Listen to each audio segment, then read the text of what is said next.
things. Retired Army Lieutenant Colonel Daniel Davis, Senior Fellow at Defense Priorities. Look, I don't want to say that politicians have to love patriots. Actually, yeah, I do want to say that.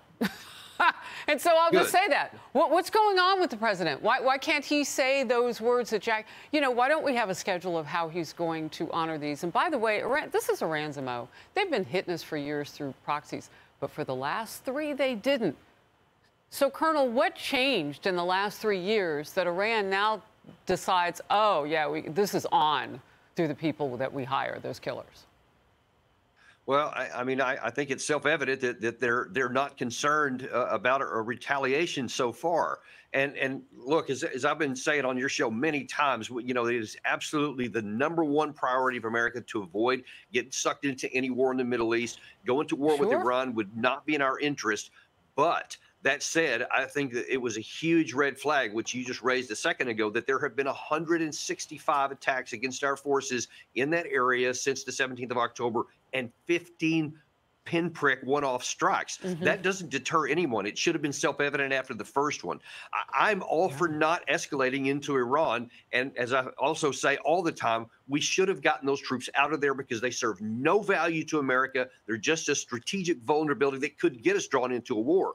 But if they're there and if someone attacks them, then we need to go in heavy and hard and make a huge price on the people that actually conducted those attacks. That should be non-negotiable. I remember you said it on this very program. You said that if you don't have a mission plan and an end game for those men and women, especially after October 7th's massacre by the Hamas terrorists on the Israeli civilian population. Well, let's take a peek. Do we have it? Let's watch. I know it's unpopular, but we need to get those troops out of there. They should not be in harm's way to potentially lose their lives. We should have taken them out in 2019, and then this wouldn't be a problem. But now that it is a problem, so we have to deal with it. What we can't do is saying, oh, well, somebody's going to say that, oh, we're leaving and we're being afraid of them. Look, that they're going to say that for sure. But imagine if we don't take them out and now Americans die, then that's going to be, those blood's going to be on the president's hand for not getting them to safety. And is the president now living with blood on his hands? That was October 30th in what you said, and now we have dead American soldiers. That's why it is so anguishing to me. I foresaw this at the time, and I was imagining those family members that you're talking about there who are just in anguish now, and they will be for the rest of their lives, and it was avoidable, Harris.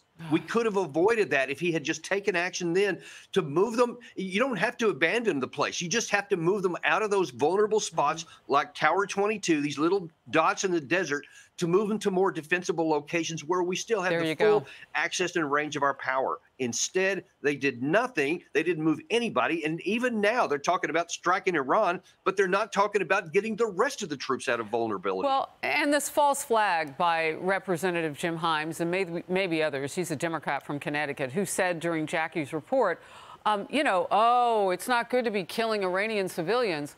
Who's talking about killing any civilians at this point? They're hitting our military. You at least want to retaliate in a way where their military feels it, the way that former President Trump did with Soleimani.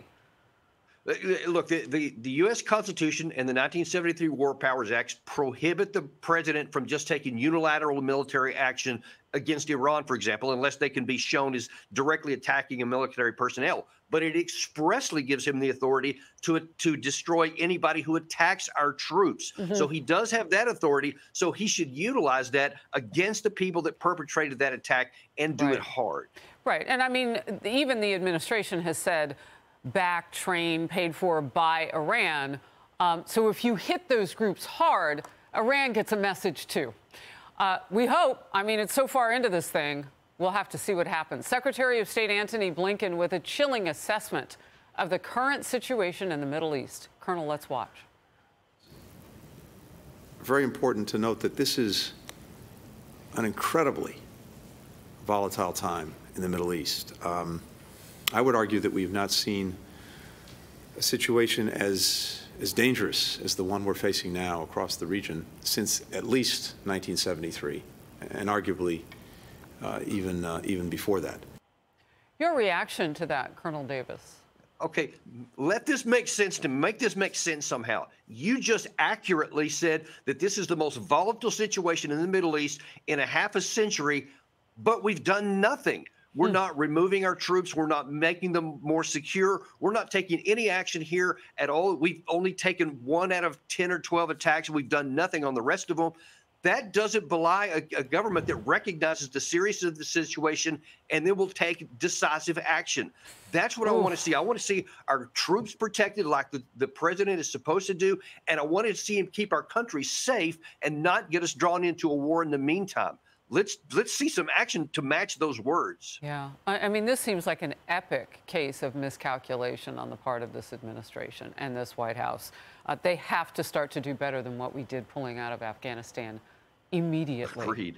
And thank those patriots. Get their families on the schedule. Make that public now. Colonel Davis, thank you. Glad to have you in focus.